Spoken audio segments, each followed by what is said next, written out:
নমস্কার, সোজা কথায় আপনাদেরকে স্বাগত জানাচ্ছি। আমার সঙ্গে রয়েছেন আঞ্চলিকতাবাদে বিশ্বাসী, বর্তমানে অসম গণপরিষদ দলের উপসভাপতি এবং দলের মুখপাত্র অপূর্ব ভট্টাচার্য। আপনাকে স্বাগত জানাচ্ছি।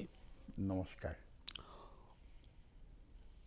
অপূর্ববাবু, আপনি যখন কংগ্রেস দলে ছিলেন, পুরনো কথা দিয়ে শুরু করছি, তখন আপনি বলেছিলেন যে বিজেপি দল চোর ডাকাত হত্যাকারীতে ভরে পড়েছে।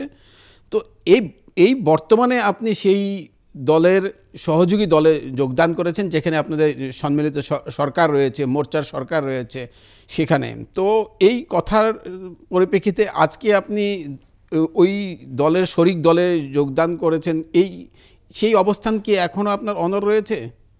দেখুন, প্রথম কথা, সেটা সেই সময়কার কথা ছিল। আর আজকে যখন আমি এনডিএ অংশীদার অসম গণপরিষদ দলে যোগদান করেছি, সরাসরি কথা আমি বাড়ি ফিরে এসেছি। তো আমি দেখেছি আমার সেই বক্তব্য এবং সেই অগপ ছেড়ে যাওয়া সিদ্ধান্তটা শুদ্ধ ছিল না। আর বক্তব্য আমি ব্যক্তিগতভাবে সেটা দলের তরফ থেকে যেরকম নির্দেশ থাকে সেভাবেই উপস্থাপন করেছিলাম, তাই নিজেকে শুধরে নিয়ে আবার বাড়ি ফিরেছি। দাদা, আপনাকে জিজ্ঞেস করবো যে আঞ্চলিকতাবাদের আপনি অসম জাতীয়তাবাদী যুব ছাত্র পরিষদ করেছিলেন, তারপরে অসম গণপরিষদ, আবারও অসম গণপরিষদে। আঞ্চলিকতাবাদে আপনার বিশ্বাস এবং আঞ্চলিকতাবাদ নিয়ে যে আপনার লড়াইটা, এটা কতটুকু কষ্টকর ছিল আপনার জীবনে এবং এখনও চলছে সেই লড়াইটা কতটা কষ্টকর ছিল? আমি যখন ছাত্র ছিলাম সন 1972, তখন মাধ্যম আন্দোলন, 74 খাদ্য আন্দোলন। তারপর আমি যখন হাই স্কুলের শিক্ষা সমাপ্ত করে কলেজে নাম ভর্তি করলাম, সেই সময় সমগ্র অসমে একটা মূল প্রশ্ন উত্থাপিত হলো, যেটা বিদেশি নাগরিকের সমস্যা। এবং সেই সমস্যা নিয়েই যখন আন্দোলন আরম্ভ হলো, প্রথমতে তো আমরা দেখলাম যে সবাই বিষয়টাকে জানতে চেষ্টা করলাম।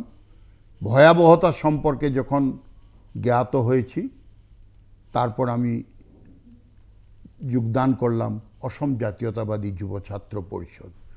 অসম জাতীয়তাবাদী যুব ছাত্র পরিষদ স্বাভাবিকতে জাতীয়তাবোধ সম্পন্ন একটি অরাজনৈতিক যুব ছাত্রের সংগঠন। স্বদেশ এবং স্বজাতিকে নিঃস্বার্থভাবে ভালোবাসার একটি প্ল্যাটফর্ম ছিল, এবং সেখানেই আমার জাতীয়তাবাদ সম্পর্কে ধ্যান ধারণার স্পষ্ট হয়। আমি অসমের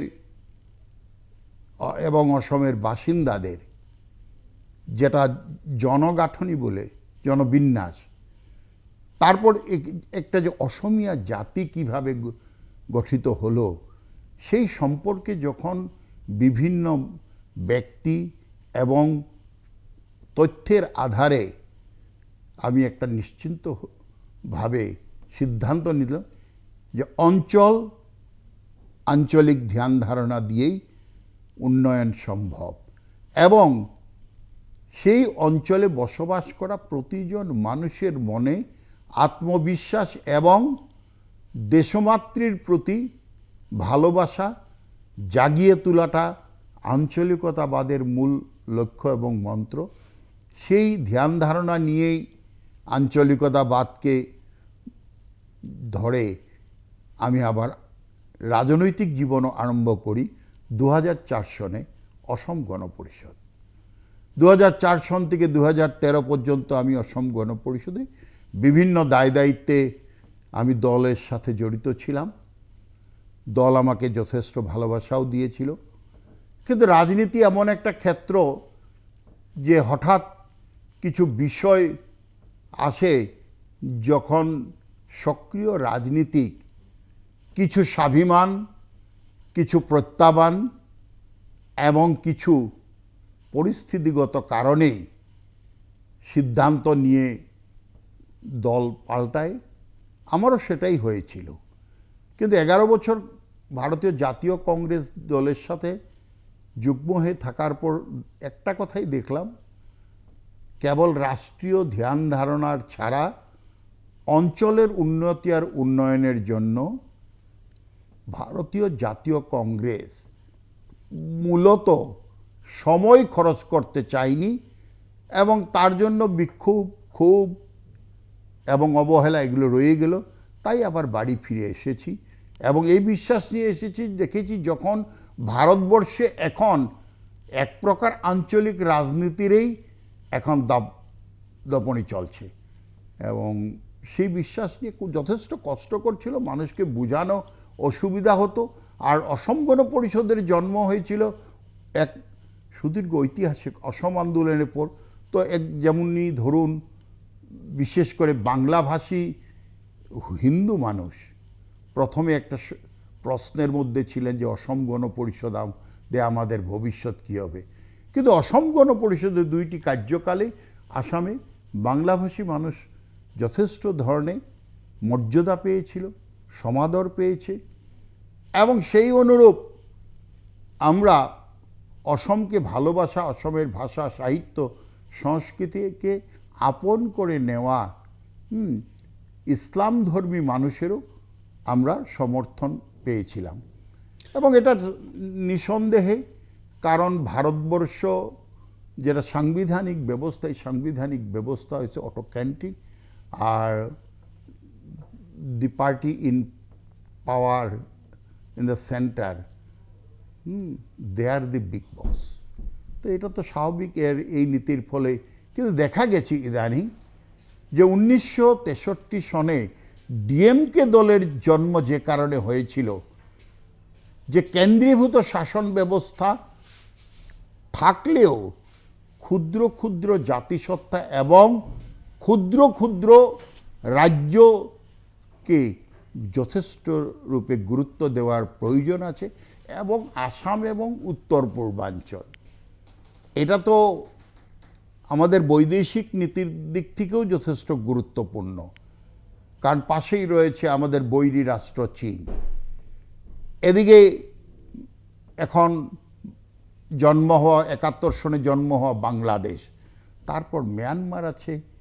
মিয়ানমারে সাধারণতই আমাদের যেগুলো উগ্রপন্থী সংগঠনের জন্ম হয়েছিল তাদের সেটা বেস ল্যান্ডের মতন, সেটা বুঝলাম। কিন্তু আপনি আঞ্চলিকতাবাদের বিশ্বাসী বা আঞ্চলিকতাবাদী রাজনীতিতে আপনি আছেন, তো দেশের সম্পদের সুষম বন্টন নিয়ে আঞ্চলিকতাবাদের অসম গণপরিষদের জন্ম বা অসম গণপরিষদের অস্তিত্বের লড়াই, এই আঞ্চলিক মানে দেশের সম্পদের সুষম বন্টন, যেটা অসমের ধরুন কয়লা, অসমের তেল, যদি আজকে কোনো বহিরাগত কোম্পানিকে অসমের লোকপ্রিয় গোপীনাথ বরদলৈ ইন্টারন্যাশনাল এয়ারপোর্টকে যদি বহিরাগত কোনো কোম্পানির হাতে দিয়ে দেওয়া হয় যা অসমের ধ্যান ধারণার সঙ্গে কোনো রকমভাবে জড়িত নেই, সেক্ষেত্রে আপনার দল কি করছে বা আপনার অবস্থান কি?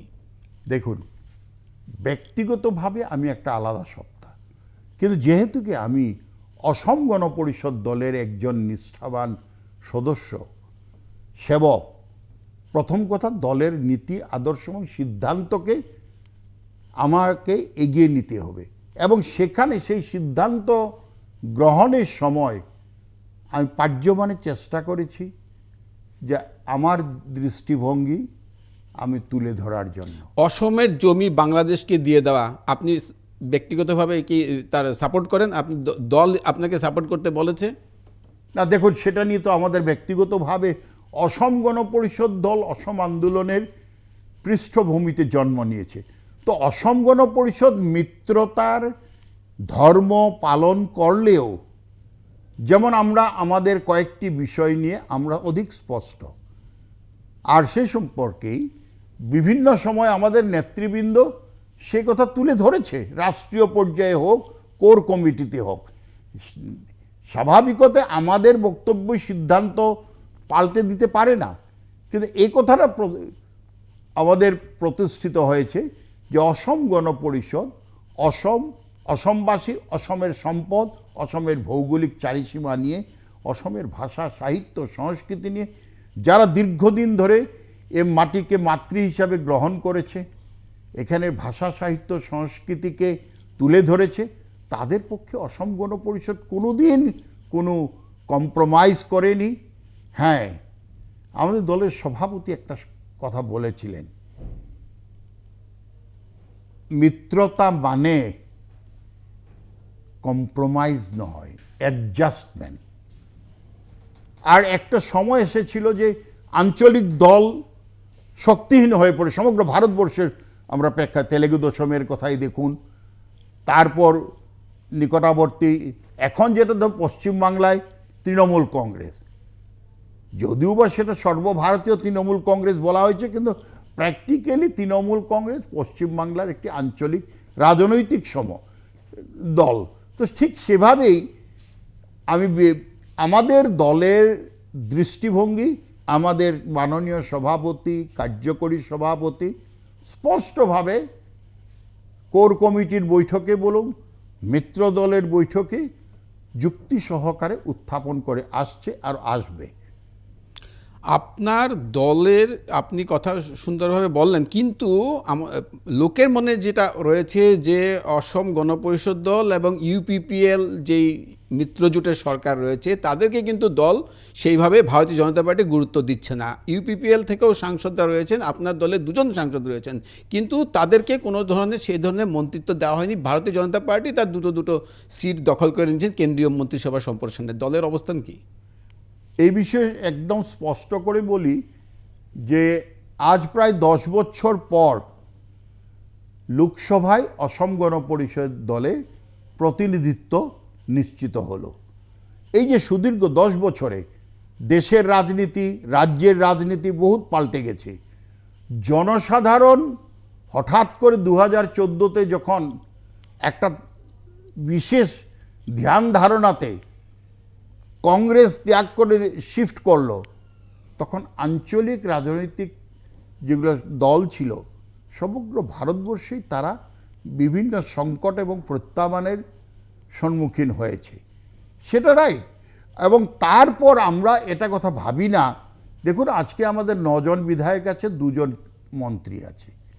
আর এবার আমাদেরকে জিজ্ঞেস করা হয়েছিল এবং আমাদের যে সদ্য লোকসভায় নির্বাচিত 8 বারের বঙাইগাঁওয়ের বিধায়ক ফণীবাবু বলেছেন, দল আমাকে জিতিয়েছে, আমি দলকে সেবা করব, মন্ত্রিত্বর জন্য আমাদের হয়ে দাবি কর। আমরা যখন দাবি করিনি তাহলে আমরা এই কথায় কেমনভাবে বলবো যে বিজেপি আমাদেরকে গুরুত্ব দেয়নি? অসমে আপনাদের একটা স্বাস্থ্য বিভাগের একটা গুরুত্বপূর্ণ দায়িত্ব ছিল, সেই বিভাগটা কেটে নেওয়া হলো, সেটা মুখ্যমন্ত্রী নিজের হাতে নিলেন। সেই ক্ষেত্রে কি বলবেন? মন্ত্রিত্বর দপ্তর বন্টন সেটা মুখ্যমন্ত্রীর প্রেরোগেটিভ। মুখ্যমন্ত্রী স্বাস্থ্য বিভাগটা হয়তো প্রয়োজন অনুভব করেছেন যে এটা এখন সুষমভাবে চলছে, কেশববাবু থেকে রাজ্য সরকার আরও অন্য ধরনের সার্ভিস, যেটা আর কি সার্ভিস নেওয়া দরকার।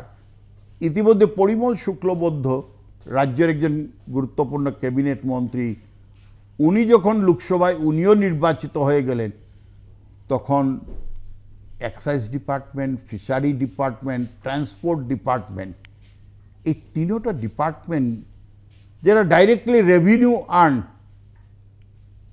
আর আত্মনির্ভর অসম এই কর্মসূচির মধ্যে যথেষ্ট গুরুত্বপূর্ণ ভূমিকা গ্রহণ করে আসছে। তাই মুখ্যমন্ত্রী অনুভব করলেন যে এই বিভাগটা এখন একটা গতিতে চলছে এবং তার থেকে এই 3টি বিভাগকে অভিভাবকহীন করা যায় না, মন্ত্রীবিহীন করে রাখা যায় না, এবং এই 3টি বিভাগের দায়িত্ব কেশববাবুকে দিলেন। তো আমি তো ভাবি যে এইটা বিশেষ আলোচ্য বিষয় নয়। হ্যাঁ, স্বাস্থ্যমন্ত্রী থাকাকালীন কেশববাবু কতটুকু দক্ষতা সহকারে কাজ করেছিলেন সেটা জনগণের কাছে আছে মাপকাঠি। জনতা জনার্দন সেই যখন নিজের বিবেচনা তুলে ধরবে, সেটাই হবে সফলতা, বিফলতা, প্রাপ্তি অপ্রাপ্তির মাপকাঠি। এই মুহূর্তে নিয়েছি ছোট্ট একটা বিরতির সঙ্গে থাকুন, ফিরে আসছি বিরতির পর।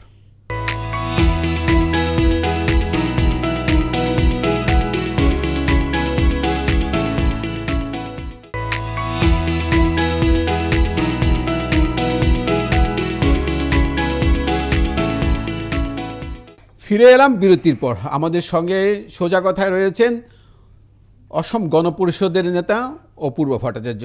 আমরা চলে যাব ওনার কাছে, আবারও জিজ্ঞেস করতে চাইব যে অসম গণপরিষদ দল অসমের অস্তিত্ব রক্ষার জন্য গঠন করা দল, অসমের জনগণের স্বতঃস্ফূর্ত আন্দোলনের ফসল অসম গণপরিষদ দল। সেই অসম গণপরিষদ দল অসম চুক্তিকে তার সংবিধান হিসেবে মানে। সেই অসম চুক্তিকে দেখা গেল, সেই অসম চুক্তির প্রাণকে খর্ব করে সিটিজেনশিপ অ্যামেন্ডমেন্ট বিল নিয়ে আসা হলো 2014 পরে আসা বাংলাদেশি মূলের লোকেদেরকে ভারতে নাগরিকত্ব দেওয়া হবে এবং অসমেও দেওয়া হবে, সেটা মেনে নিল অসম গণপরিষদ দল। আপনার সেই দলীয় অবস্থানটা কি, আপনাদের দলের অবস্থানটা কি, ভেতরে কি আলোচনা হয় সেই বিষয় নিয়ে আপনাদের দলের? দেখুন, কা ইতিমধ্যে আইনে পরিণত হয়েছে এবং কা বলবৎ করার পর কি লাভ হয়েছে কি লোকসান হয়েছে এটাই এবারের নির্বাচনে সেটা পরিস্ফুট হয়ে গেছে।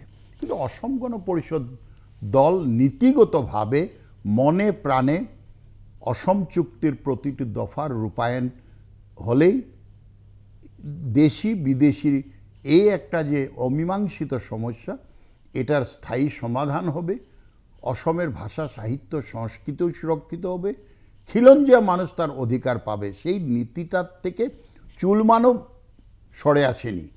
এবং অপেক্ষা করুন, এবার আমাদের সাংসদদের ভূমিকা দেখুন এবং তাতে পরিস্ফুট হয়ে যাবে যে দল কি চাইছে। মিত্রতা মেনে চললেও দলের যেটা নিজস্ব দৃষ্টিভঙ্গি এবং দায়বদ্ধতা, অসমের মানুষ অসম গণ পরিষদের উপর যেটা বিশ্বাস করেছিল, মধ্যে মধ্যে সেটা নিয়ে আমাদেরকে গালিগালাজও করে, সেটা হলো আন্তরিকতা। এবং সেই কথাটা অনুভব করে দলের নেতৃত্ব দেওয়া মাননীয় সভাপতি অতুল বরা মহাশয়, কেশব মহন্ত মহাশয় সব কথা সংবাদ মাধ্যমের আগে তুলে না ধরলেও ওনারাও সেই ঘোষিত লক্ষ্য এবং অসম গণ পরিষদের আঞ্চলিকতাবাদের মারফত অসমের প্রতিটি খিলঞ্জিয়া মানুষ তাদের জীবনের সংশয়মুক্ত হয়ে নিরাপদ অনুভব করুক, ভাষা সাহিত্য সংস্কৃতি বিকশিত হোক, এই সংগ্রাম থেকে চুল মানুষ সরে আসেনি। আপনার সভাপতির মন্ত্রিত্বের ভেতরে যে দপ্তর রয়েছে, সেই দপ্তরে রয়েছে অসম চুক্তি বাস্তবায়ন দপ্তরের মন্ত্রীও উনি, ভারপ্রাপ্ত মন্ত্রী। আপনি বলছেন আপনার সভাপতি বলেছে, কিন্তু আপনার সভাপতি 360 ডিগ্রি ঘুরে গিয়ে উনি বলেছেন যে এই কাকে আমরা সমর্থন করি না। সেটা দেখুন, কার যখন সর্বভারতীয় প্রেক্ষাপটে একটা প্রতিশ্রুতি দেওয়া হলো, যেটা দল কেন্দ্রের সরকারের নেতৃত্ব দিয়েছে বিজেপি দলের শীর্ষ নেতৃবৃন্দ আমাদের একটা নেতৃত্ব বহনকারী দলকে সাথে খোলাখুলিভাবে কথা বলল যে এটাতে অসমের মানুষের, অসমের ভৌগোলিক চারিসীমার কোনো ধরনের প্রত্যাহ্বানের সৃষ্টি করবে না, আমরা কথা দিচ্ছি এবং আপনারা আমাদের উপর বিশ্বাস রাখুন। এটা আমাদের পূর্ব ঘোষিত একটা কর্মসূচি ছিল। কারণ কেবল হিন্দু বাঙালিই নয়, আফগানিস্তানেও হয়েছে, সে কোথাও বলছেন পাকিস্তান থেকে হয়েছে।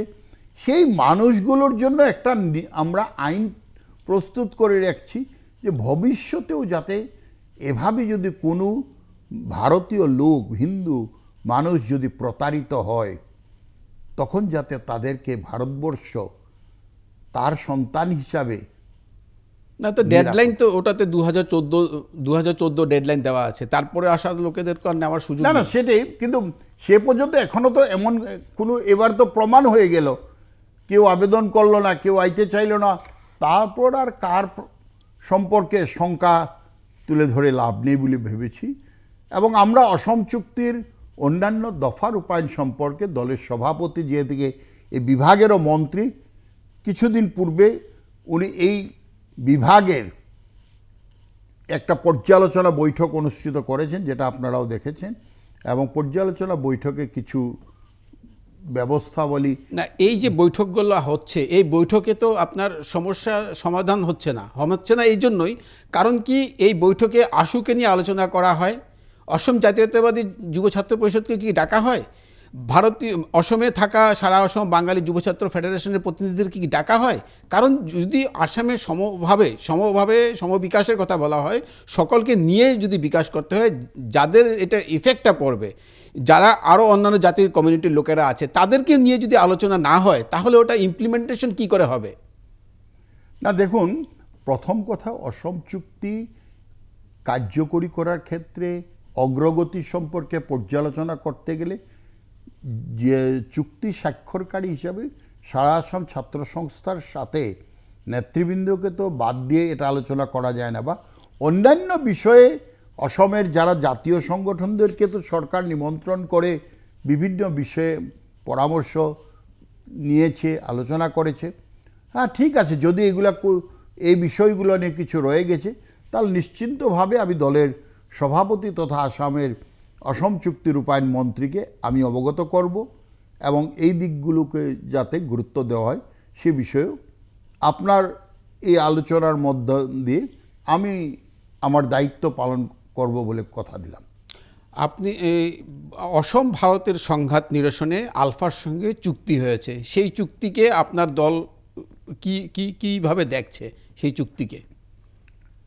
দেখুন, চুক্তি হয়েছে, চুক্তির সমস্ত লিখিত রূপ এবং যারা চুক্তি করেছে তাদের মধ্যেও পর্যালোচনা হয়ে যাও, এবং আমরা তীক্ষ্ণ নজর রাখছি যে এটার আউটকাম কি হবে। আউটকাম এমন কিছু হতে দিব না যে পুনর্বার রাজ্যে অশান্তি সৃষ্টি হোক, রাজ্যে একটা বিশেষ পক্ষ সব কিছুতে দবদপাট করুক। যেটা শান্তিপূর্ণ অসমের সমাজ জীবনে কোনো ধরনের ব্যাঘাত যাতে সৃষ্টি না হয় সেদিকে নিশ্চয় সরকার লক্ষ্য রাখবে, এবং আমাদের দল, কারণ এই ছেলেগুলোকে তো বাদ দিয়ে অসম নির্মাণের কথা ভাবা উচিত নয়। এরাও কণ্টকাকীর্ণ পথে পা দিয়েছিল, পথ শুদ্ধ ছিল না বলে আজ আলোচনার মাধ্যমে ওরা এই যেটা ধারা, চলিত ধারাতে ওরা জড়িত হয়েছে। তাই আমরা নিশ্চিতভাবে ওদেরকেও আদর করতে হবে, ভালোবাসা দিতে হবে। পরেশ বড়ুয়া এই আলোচনায় যোগদান করেননি, ওনার একটাই পয়েন্ট ছিল যে সার্বভৌমত্ব নিয়ে আলোচনা। সার্বভৌমত্ব বিষয় নিয়ে কি আলোচনা করা আদৌ সম্ভব নয়? দেখুন, সেটা কেন্দ্রীয় স্বরাষ্ট্র বিভাগের বিষয়। আমরা তো চাইব যে পরেশ বড়ুয়ার সাথেও সরকার আলোচনা করুক, আলোচনা করে এই দীর্ঘদিনের অমীমাংসিত সমস্যাটার সমাধান হোক। আমাদের মাটির সন্তান এদের যেটা উজ্জীবিত এবং দৃঢ়মনা মন, যেটা দেশকে ভালোবাসার, দেশের প্রগতির, সেটাকে সরকার কাজে লাগাক। আমরা নিশ্চিতভাবে চাইব পরেশবাবুর সাথে কথা বলে এই সমস্যারও সমাধান বের হবে, এটা আমাদের দৃঢ় বিশ্বাস আছে, এবং আমরা সে কথায় আমাদের সহযোগিতাও থাকবে। অসম গণপরিষদ দলের যখন সরকার ছিল, তৎকালীন মন্ত্রী আপনার চন্দ্রমোহন পাটোয়ারি, উনি রেকর্ড করেছিলেন এত পরিমাণে ধান উৎপাদন করে। এই বর্তমানে আপনার দলের সভাপতি তার দায়িত্বে রয়েছেন।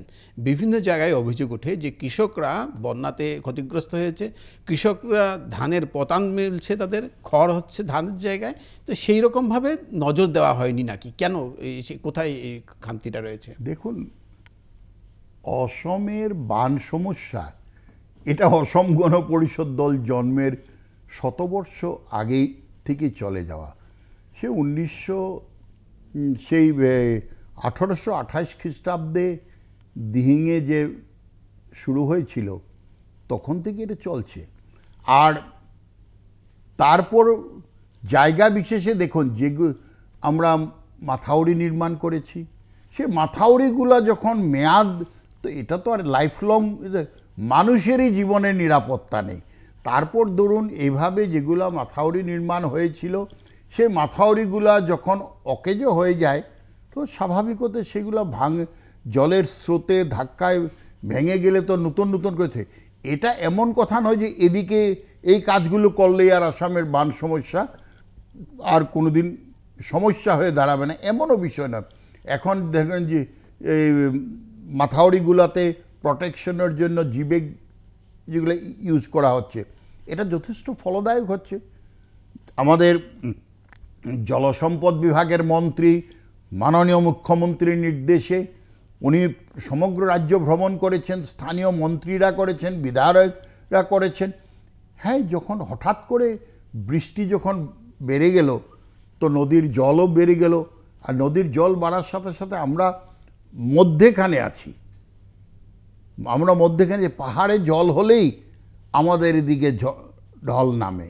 আরেকটা প্রসঙ্গে আসছে, আপনাদের সরকারের যখন দায়িত্বে আছেন আপনাদের হাতে একটা গুরুত্বপূর্ণ বিভাগ রয়েছে, একটা হচ্ছে আপনার মাংস এবং ডিম। আপনি কংগ্রেসে থাকার সময় সিন্ডিকেটের অভিযোগ ছিল, এখনও চড়া দাম হচ্ছে, প্রতিদিন দাম বাড়ছে। তো এটার পেছনে কি রহস্য লুকিয়ে আছে, আবার লোকেরা স্বস্তি পেতে পারে কি করে? প্রথম কথা হলো, যতক্ষণ পর্যাপ্ত পরিমাণে উৎপাদন হবে না, চাহিদা যতক্ষণ বেড়ে থাকবে, ততক্ষণ কিন্তু এই বৈষম্যটাও নিয়ন্ত্রণ করা সম্ভব নয়। কারণ আমরা বাইরের থেকে আনতে হয়, ডিমেই বলুন, মাংসই বলুন, আজকাল ব্রয়লার বেশি করে চলে, অন্য লাগে না। জনজাতি জনগোষ্ঠীয় লোকের মধ্যে গাহরি মাংসটা অগ্রাধিকার ভিত্তিক খাদ্য হিসাবে হয়, চলে। এখানে যত জনগোষ্ঠীয় মূলের মানুষ আছে বা যারা গাহরি খাদ্য হিসাবে গ্রহণ করে, তাদের অভাবেই মেটানো যাচ্ছে না স্থানীয়ভাবে, তো স্বাভাবিকতে বাইরের থেকে আসবে। আর বাইরের থেকে যখন আসবে সেটার প্রোডাকশন, ট্রান্সপোর্টেশন এগুলো তো থাকবেই, যার ফলে দাম বেড়ে যায়। এখন সরকারও চাইছে আত্মনির্ভর অসম গড়ে তোলার জন্য, এবং এটাও সত্যি কথা, এখন আসামের বহু শিক্ষিত যুবক কৃষিকর্মে জড়িত হয়েছে, লাভমুখী, যেমন ড্রাগন ফলেরও ক্ষেত করছে, যেমন বিভিন্ন যেগুলো কস্টলি জিনিস সেগুলোকে উৎপাদন আরম্ভ করছে বৈজ্ঞানিক পদ্ধতিতে। আর এবং আমাদের কৃষিমন্ত্রী আজকেও বলেছেন, কৃষিকর্মে যন্ত্র ব্যবহার পূর্বর থেকে এখন বহুত বেশি বেড়ে গেছে, তাই কম সময়ে মানুষ মাটি চাষ করতে পারছে।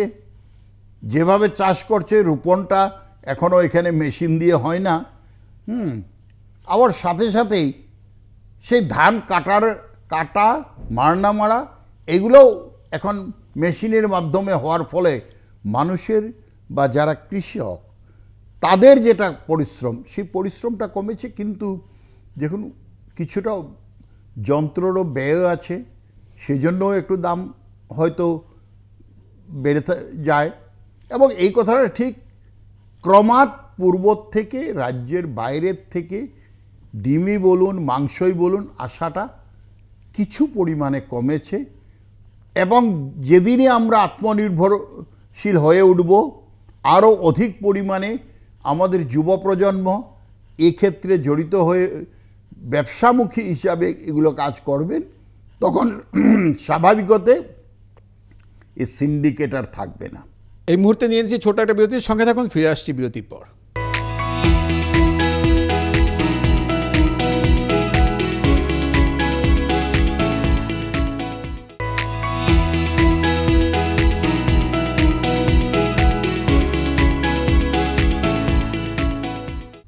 ফিরে এলাম বিরতির পর। সোজা কথায় আমাদের সঙ্গে রয়েছেন অসম গণ পরিষদের প্রবীণ নেতা অপূর্ব ভট্টাচার্য। আমরা ওনার সঙ্গে কথা বলবো ধুবড়ীতে দলের বিপর্যয়ের কারণ কি। ধুবড়ীতে দলের বিপর্যয় বলতে, সেখানে গত 15 বছর ধরে, যেটা গত 2019-এর যেটা ধুবড়ী লোকসভা এবং 2024-এর ধুবড়ী লোকসভার মধ্যে ব্যাপক রদবদল, ডিলিমিটেশনের পরে প্রথম নির্বাচন, ভারতবর্ষের সবচেয়ে বেশি সংখ্যক ভোটার থাকা এটা একটা লোকসভা সমষ্টি। 11টি বিধানসভাকে নিয়ে প্রায় 27 লক্ষ ভোটার যে সমষ্টি। তারপর আপনি একথাও জানেন নিশ্চয় যে কয়েকটা যে নতুন সমষ্টি হয়েছে এদের যাতায়াতের ব্যবস্থাই এখন পর্যন্ত হয়ে ওঠেনি। বীর সিং জড়ুয়া এটা সম্পূর্ণ একটা চড়ুয়া সমষ্টি বললেও ভুল নয়। আপনি ধুবড়ির থেকেও গিয়ে কিছু অংশকে আপনি যোগাযোগ করতে হবে, মানকাছাড়ের থেকেও কিছু, জলেশ্বর থেকে কিছু, গোয়ালপাড়ার থেকে কিছু, তো সেই এবং বিলাসীপাড়ার থেকে বিলাসীপাড়ার একটা মেজর পোর্শন কেটে নেওয়া হয়েছে। তো যার ফলে এই যে যেমন সমষ্টি, এইসব সমষ্টিতে সাংগঠনিক যেটা ব্যবস্থা, প্রথম কথা যেখানে যাতায়াত এবং যোগাযোগ ব্যবস্থাই সম্পূর্ণরূপে হয়ে ওঠেনি, তো সেখানে স্বাভাবিকতে মানে অসম গণ পরিষদ গিয়ে পৌঁছানোটা হয়ে ওঠেনি। তারপর সেই সমষ্টিটাতে নেতৃত্ব দেয় ভোটার হিসাবে মুসলমান জনগণ। আমরা গত বছর যেটা ভোট পেয়েছিলাম তার চেয়ে এবার আমাদের ভোট বেড়েছে। না, অভিযোগ রয়েছে দলের তরফে আপনার দুর্বল প্রার্থীকে দেওয়া হয়েছে যে নিজের নাক কেটে সতীনের যাত্রা করার জন্য, যেটা এওডিএফকে জয়ী করে দেওয়ার জন্য, কিন্তু সেটা করতে গিয়ে তো মানে হিতে বিপরীত হলো আপনাদের দলের। যারা অভিযোগ করেছে তারা কোন দলের সেটা আমি জানি না। এওডিএফের বিধায়কের চতুর্দিকে ভরা, এওডিএফ আর কংগ্রেসের বিধায়ক ছাড়া সেখানে না বিজেপির কোনো বিধায়ক আছে, না সমষ্টি তাদের অগপর বিধায়ক আছে। যেখানে 15 বছর বদরুদ্দিন আজমল সাহাব সাংসদ এককভাবে দাপিয়ে ঘুরলেন, সে আজমল সাহাবের এবার অবস্থা কি হলো? এবং জাভেদ ইসলাম কিভাবে দুর্বল প্রার্থী হলো সে কথাটা আমার এবং আমাদের দলেরও বোধগম্য নয়। এই জন্যে বলেছি এই কথাটা যে জাভেদ ইসলামের বাবা জহিরুল ইসলাম 1972 থেকেই উনি জনপ্রতিনিধি এবং 4 বার উনি নির্দলীয় হিসাবে জিতেছেন। জাভেদের মাতৃও সেই সমষ্টিতে এনসিপি দলের হয়ে বিধায়িকা হয়েছিলেন, জাভেদও বিধায়ক হয়েছে নির্দলীয় হিসাবে।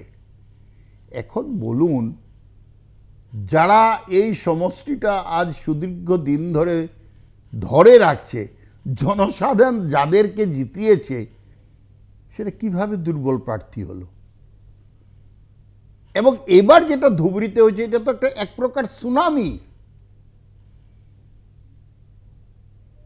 এটা বলতে চাইছি না, যদিও এটাই শুদ্ধ আর সত্য যে ধুবড়ি লোকসভার 14 লক্ষ মানুষ, রকিবুল হোসেন সেখানের কি স্থায়ী বাসিন্দা? না রকিবুল হোসেন ধুবড়ি লোকসভা সমষ্টির মানুষের কোনো উপকার করে রেখেছিলেন যে যার জন্য মানুষ ওনার নাম শুনতেই উপরে পড়েছে, ভোট দিয়েছে? উনি তো মন্ত্রী ছিলেন 15 বছর, উনি অসম সরকারের মন্ত্রী হিসাবে ধুবড়িরও দায়িত্ব ছিলেন। তখনও তো সেখানে দাঙ্গা হাঙ্গামা হয়েছে, মুসলমান নিধনযোগ্য হয়েছে। এগুলো এসব কথা নয়। যেমন 2014 সনে একটা সুনামি হয়েছিল, ইন্দিরা গান্ধী একবার হারার পর যেহেতুকে দ্বিতীয়বার যেভাবে এক বিপুল ম্যান্ডেট নিয়ে সরকার করেছিল, ঠিক এভাবেই রাজনীতিতে কোনো কোনো সময় এরকম সুনামি হয়। আমাদের এখানে যেভাবে এই সুনামিটা হয়েছে অন্য রাজ্যে এটা হয়নি। আজ তাহলে সেই মুসলমান মানুষ নগাঁওয়ে তো এওডিএফের ক্যান্ডিডেটকে ভোট দেয়নি। আমরা নেগেটিভ রাজনীতি করতে যাইনি, আমরা ফাইট করেছি। আমরা 11টা সমষ্টিতে অসম গণ পরিষদ দলের পরিচয় তুলে ধরেছি এবং আমরা আপ্রাণ চেষ্টা করেছি। না আমার কেউ বলবে যে আমরা সেখানে বিরোধী পক্ষের সাথে বসে কফি খেয়েছি? আপনার ধুবড়িতে এই প্রচারে দলকে আপনি সত্যব্রত কলিতা দুজন একদম মাটি কামড়ে পড়েছিলেন প্রথম থেকে, আমরা দেখেছি। ওই আপনাদের যে এই যে এই প্রচারে যেমন করে দেখা যাচ্ছে যে ভারতীয় জনতা পার্টিকে অনেক কয়েকটা সিটে এগিয়ে রেখেছে, আপনাদেরকে ওখানে কতটা সিটে এগিয়ে রাখলো লোকসভায়? না দেখুন, আমরা এগোতে পারলে তো নিশ্চয়ই আমাদের প্রার্থী আরও বলো, এটা একটা সবার মুখে একটা কথা ছিল। আমি আপনাকে বলতে পেরে আপনার প্রশ্নটার জন্য ধন্যবাদ জানাচ্ছি যে গতকাল আমি মানকাছাড় গিয়েছিলাম, আমি এবং সত্যবোধ কলিতা এবং আমাদের দলের আরও দুইজন জ্যেষ্ঠ নেতা, পূব গোয়ালপাড়ার প্রাক্তন বিধায়ক জ্যোতিষ দাস এবং অভয়াপুরী উত্তরের প্রাক্তন বিধায়ক ভূপেন রায়, আমরা গিয়েছিলাম সেখানে। আমরা গিয়ে মানকাছাড় সমষ্টির দলের কর্মকর্তাদের সাথে বসেছি, কথা বলেছি। সেটা হলো একটা আন্তঃরাষ্ট্রীয় সীমার সংলগ্ন একটা সমষ্টি। আমরা যখন সেই হারার পর যে সভাগ্রহে ভোট খুঁজতে গিয়ে যে জনসমুদ্র দেখেছিলাম, গতকালও সেই জনসমুদ্রই দেখেছি। তাদের যেগুলো বক্তব্য সেগুলো আমরা আমাদের পোস্টমর্টেমে আমরা তুলে ধরব। বিভিন্ন কারণ হয়েছে, এটা জাভেদ ইসলামকে হারানোর নির্বাচন হয়নি। তাহলে তো বদরুদ্দিন আজমল সাহাব তাদের ত্রাণকর্তা। রমজান মাসে, বকরিদের সময়, অন্যান্য সময়ও, এটা তো মিথ্যা কথা বলবো না যে উনি কেউকে সাহায্য করেন না, এভাবে তো কথা নয়। তো তাহলে উনি এত খারাপ করে হারলেন কেন? তো এবারের নির্বাচনটা এটা রকিবুল হোসেনেরও জয় নয়। হয়তো ভোটারের মনে একটা শঙ্কা হয়েছে এবং তারা যেহেতু ওখানের অধিকাংশ মানে 70-80% ভোটার এই ইসলাম ধর্মাবলম্বী বাংলা মূলের লোক এবং বা দেশি মূলেরও যারা ছিলেন, তাদের মধ্যেও এভাবে একটা শঙ্কা জন্ম হলো, যার ফলে ওনারা সব কথা বাদ দিয়ে ওনারা ভাবলেন যে রাহুল গান্ধী প্রধানমন্ত্রী হয়ে যাবে। আপনি মুখ্যমন্ত্রী সুরে কথা বলছেন। মুখ্যমন্ত্রী বলেছেন যে সব মানে পূর্ববঙ্গীয় বাংলাদেশিরা একচেটিয়া ভোট দিয়েছে কংগ্রেসকে, আপনি সেটাই বলতে চাইছেন? না না না, সেটা সত্য। যেটা দেখুন, আমি আপনাকে বললাম যে বীর সিং জড়ুয়া একটা সমষ্টির কথা বলছি, সৃজন গ্রাম একটা নতুন করে সমষ্টি হয়েছে, তারপর সেঙ্গা মন্দিয়ার মানুষ ধুবড়ি লোকসভার সাথে জড়িত হয়েছে। এই সীমান্ত অঞ্চল উন্নয়নও আপনার সভাপতির দায়িত্বে। হ্যাঁ, তো আমরা সেই ব্যাপারগুলো নিয়ে দেখুন, এবারের যেটা ভোট হয়েছে সেই ভোটে জনসাধারণ এবার নির্বাচন খেলেছে, রাজনৈতিক দল কেবল প্রার্থী দিয়েছে। আপনি তো নিশ্চয় আপনারা লক্ষ্য করেছেন সাংবাদিক এবং সংবাদ মাধ্যম হিসেবে যে আমাদের প্রচারে কোনো ধরনের আপনি নিজেই দেখেছেন, দিন রাত একাকার করে আমরা একদম বুথ লেভেল থেকে জনসভা পর্যন্ত আমরা করেছি। তো তারপর জনসাধারণ সিদ্ধান্ত নিয়েছে এবং জনতা জনার্দন আজ যেটা সিদ্ধান্ত নিয়েছে, কাল যে সেই সিদ্ধান্তটা আবার পাল্টে যাবে না তেমনিও তো নয়। তো এবারে নির্বাচন নিয়ে এটা জাভেদের পরাজয় নয়, অসম গণ পরিষদ দল বা মিত্র জোটের পরাজয় নয়, এটা হলো জনগণের একটা শঙ্কার ফলে জনসাধারণের নেওয়া সামূহিক সিদ্ধান্তর পরিণতি। এই মুহূর্তে নিয়ে নিচ্ছে ছোট একটা বিরতি, ফিরে আসবো বিরতির পর।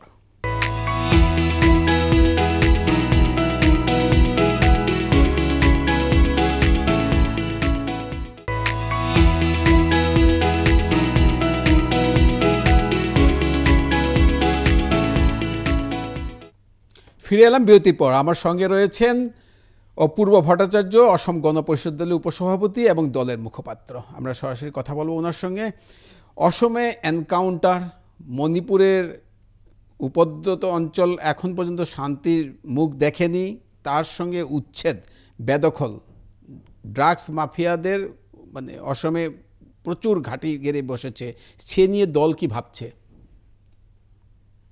স্বাভাবিকতে নতুন প্রজন্মের ভবিষ্যৎ নিয়ে সরকার যেমনভাবে উদ্বিগ্ন, মাননীয় মুখ্যমন্ত্রী মহোদয়ের যেগুলো প্রচেষ্টা, সব বিষয় যে শাসকের সমর্থনযোগ্য হবে বা জনসাধারণের সমর্থন মাফিক তো আর শাসন চালানো যায় না।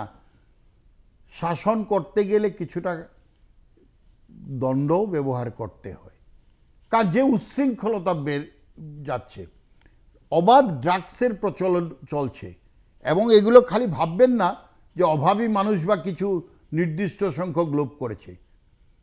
আমাদের সমাজে বসবাস করা বহু সম্ভ্রান্ত পরিবারের সন্তানরা, সেগুলো সংবাদ মাধ্যমে প্রকাশ না হলে কি হবে, তাদের জড়িত হওয়ার অভিযোগও আছে। না, এনকাউন্টারটা বেআইনিভাবে এনকাউন্টার করা হচ্ছে, যার এনকাউন্টারের পরে ম্যাজিস্ট্রেট এনকোয়ারি হচ্ছে না, এবং হাইকোর্টে যার শপথনামা দিতে সরকারকে বাধা পেতে হচ্ছে, সেই বিষয়ে আপনার দলের অবস্থান কি? আপনারা এনকাউন্টারকে সমর্থন করেন?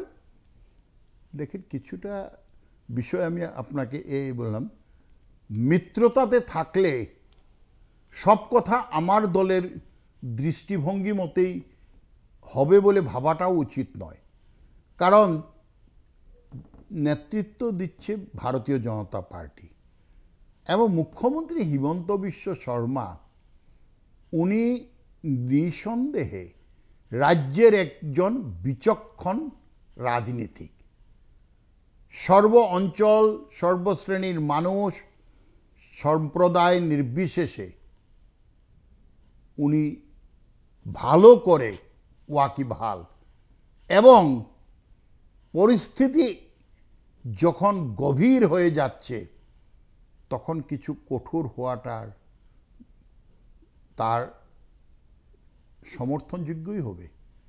কিন্তু এখনো দেখা যাচ্ছে 3 কোটি 5 কোটি এইরকম বিশাল পরিমাণের মাদক চলছে, কিন্তু মাদক সিন্ডিকেট বন্ধ করতে পারেনি। সেটা আগের থেকে চলছিল বলেই তো আজও সেই পথ দিয়ে আসছে। কিন্তু এই যে সিজ করা হচ্ছে, যে তার মানে সরকার এটার পক্ষে নয়। সরকার এই বিষয়টা নিয়ে যথেষ্ট উদ্বিগ্ন, শঙ্কিত। তাই মুখ্যমন্ত্রী বলেছে, প্রয়োজন সাপেক্ষে আমাকে হাতে দণ্ড তুলে নিতে হবে, কারণ এই পরিস্থিতিকে নিয়ন্ত্রণ না করলে আগামী দিনে আপনার আমার সতী সন্ততিদের ভবিষ্যৎ কী হবে। এবং সেখানে কিছু বিষয় সমর্থনযোগ্য। সব কথা দেখুন, মানে হিউম্যান রাইটসের দোহাই দিলে হবে না। কেউ আপনাকে মারতে এসেছে, কেউ আপনাকে একটা নেশাযুক্ত দ্রব্য খাইয়ে আপনার সমস্ত জিনিস লুট করে যাচ্ছে, তাকে আপনি মানবতা দেখাবেন, এটা তো হতে পারে না। মণিপুর নিয়ে আপনার দলের অবস্থান কিন্তু এখন পর্যন্ত অসমবাসী কেন ভারতবাসী জানতে পারেনি। মণিপুর নিয়ে আপনাদের অবস্থান কি? এই এখনো পর্যন্ত জ্বলছে মণিপুর। আমরা দুই পক্ষের কাছে একটাই আহ্বান করে রেখেছি, এবং কেন্দ্রীয় স্বরাষ্ট্রমন্ত্রীর সাথে হওয়া আমাদের দলের নেতৃবৃন্দের আলোচনায় আমরা আর্জি রেখেছি যে সেই পরিস্থিতিটাকে উনি ব্যক্তিগতভাবে খুব ভালো করে খতিয়ে দেখে মণিপুরের উভয় পক্ষের যারা বরিষ্ঠ এবং প্রভাবশালী ব্যক্তি আছেন, উনাদের সাথে খোলাখুলি বার্তালাপ করে এই অস্ত্র সর্বস্ব, যেটা একটা যুদ্ধকালীন যেটা পরিবেশ, সেটা সমাপ্ত করার জন্য আমরা আহ্বান জানিয়েছি।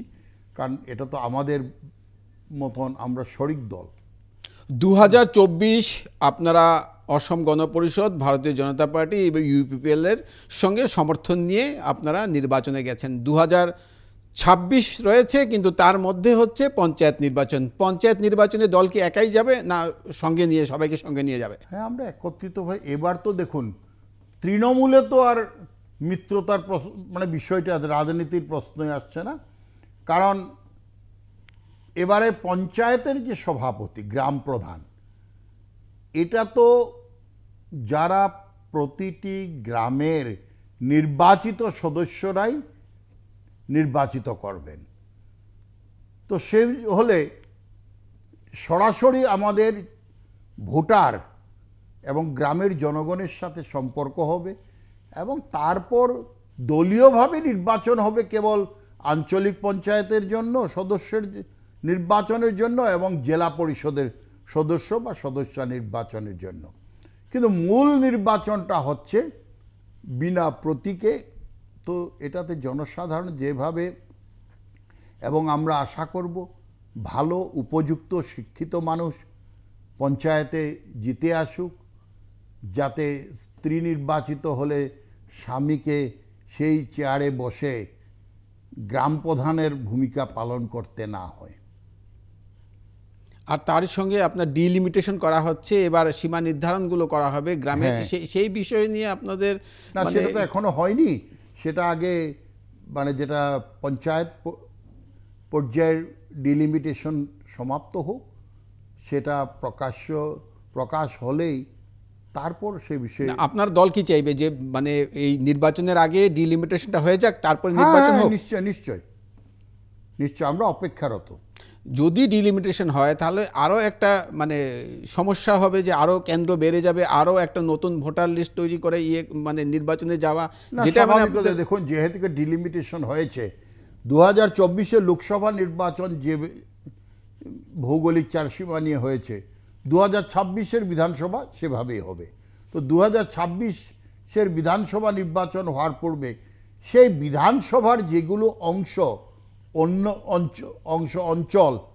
অন্য সমষ্টির সাথে সংলগ্ন হয়েছে, নিশ্চিতভাবে সেগুলো তো আর পঞ্চায়েত এই সমষ্টি বর্তমানের যে পুরনো সমষ্টির সাথে থাকবে না, বা কিছু অঞ্চল যুক্তও হয়েছে। সেই জন্য পঞ্চায়েত লেভেলে ডিলিমিটেশনটা অবশ্যম্ভাবী, আর এটা প্রয়োজন। সেটা হওয়ার পর দেখা যাবে কিভাবে এগোনো যায়, আর এবং সেই নির্বাচনের জন্য রণকৌশলও সেভাবেই প্রস্তুত করতে হবে। আমরা যদি নির্বাচনের কথা বলি তাহলে বলতে হবে যে মিত্রজোটের সরকার রয়েছে অসমে, কিন্তু মিত্রজোটের সরকার দেখা যাচ্ছে যে হিন্দু বাঙালিদের লালিপপ দিয়ে যাচ্ছে, যে হিন্দু বাঙালি সমস্যার সমাধান করবে। অহেতুক কিছু আইএমডিটি কেসে হিন্দু বাঙালিদের এখনও হয়রানি হতে হচ্ছে, ডি ভোটার এবং তারপরে ডিটেনশন ক্যাম্প। সেই বিষয়ে আপনার দলের ভেতরে এবং দল কি অবস্থান নিতে চায় হিন্দু বাঙালিদের ক্ষেত্রে? দেখা গেছে নেপালিদের ক্ষেত্রে কিন্তু উইথড্র করে নেওয়া হয়েছে, নেপালিরা আর ডি ভোটার অসমে হবে না, যদিও তাদের নেপালে বাড়িঘর রয়েছে, তথাপি অসমে ডি ভোটার হবে না। কিন্তু হিন্দু বাঙালিদের ক্ষেত্রে কিন্তু আপনাদের এই সরকার, মিত্রজোট সরকার কিন্তু হিন্দু বাঙালিদের ক্ষেত্রে এখনও বিমাতৃসুলভ আচরণ করছে, অভিযোগ রয়েছে। আপনারা কি বলেন? দেখুন, কোনো বাঙালি সংগঠন পাবলিকলি কি সমস্যা ভুগতে হয়েছে সে বিষয়ে কোনো বক্তব্য তুলে ধরেনি, বা শরিক দলদের সাথেও কোনো আলাপ আলোচনা করেনি। তো আলাপ আলোচনা করেনি এর অর্থ হয়তো সমস্যাটা আপনি যেভাবে ভেবেছেন জনসাধারণ হয়তো তেমনি ভাবেনি। নিশ্চিতভাবে কাল যদি আমাদেরকে এসে কেউ বলে যে আমরা অসমে বসবাস করা সুদীর্ঘ দিনের বাংলাভাষী অসমিয়া, আমাদের এইগুলো সমস্যা ভুগতে হয়েছে, আপনার দল এ বিষয়ে আমাদের পক্ষে দাঁড়ানোর জন্য আহ্বান জানায়, আমি ভাবি যে দল এই বিষয়টা তখনই এক যুক্তিসঙ্গত আলোচনার মাধ্যম দিয়ে সিদ্ধান্ত নিবে। দেখুন, অসমে যদি অ্যাসিমিলেশনের কথা বলি তাহলে অসমীয়া এবং বাঙালি পরিবারের মধ্যে বিয়ে হয়নি এরকম পরিবার খুঁজে পাওয়া যাবে না অসমে। তো সমস্যাটা যখন আমার ঘরে হয়, ওই সমস্যাটা ওই ঘরেও যায়, দুই ঘরের একই সমস্যা। তো এই বৃহত্তর স্বার্থে অসম গণপরিষদ দলকে আমি আপনার মাধ্যমে আহ্বান জানাবো, বা মন্ত্রী রয়েছেন আপনার বিভাগের, যে অসম গণপরিষদকে আস্থায় নিয়ে কিন্তু অসমের এই বাংলাভাষী লোকেরাও কিন্তু একসময় ভোট দিয়েছিল, এখনও দিয়ে যাচ্ছে বিভিন্ন জায়গায়। তো আপনারা কি চাইবে, আপনাদের প্রয়োজন যে ওদেরকেও ডেকে এনে ওদের সঙ্গে আলোচনা করে সবাই সঙ্গে নিয়ে একটা শক্তিশালী, সমৃদ্ধশালী আস্থার এবং বিশ্বাসের অসম গড়ার? দেখুন, এ নিয়ে সামান্যতম সংশয়েরও প্রশ্ন নেই, সন্দেহেরও প্রয়োজন নেই। আমি খুলে বলছি, যারা সমস্যায় জর্জরিত ওনারা যদি এগিয়ে এসে বলেন নিশ্চিতভাবে আমাদের দল অসম গণ পরিষদ অসমের এই স্থায়ী বাংলাভাষী জনসাধারণের পক্ষে নিজের সিদ্ধান্ত নেবে, আওয়াজ তুলে ধরবে এবং সংশ্লিষ্ট পক্ষের কাছেও আর্জি জানাবে। কিন্তু আমাদেরকে সেই বিশ্বাস এবং আস্থা নিয়ে কেউ তো আসতে হবে, বলতে হবে, তো সেটার অপেক্ষায় রইলাম। সোজা কথায় আমাদের সঙ্গে অসম গণ পরিষদ দলের প্রবীণ নেতা অপূর্ব ভট্টাচার্য আমাদের সঙ্গে রয়েছেন এবং ওনার সঙ্গে আমরা কথা বলেছি। উনি আমাদেরকে সময় দেওয়ার জন্য অশেষ ধন্যবাদ।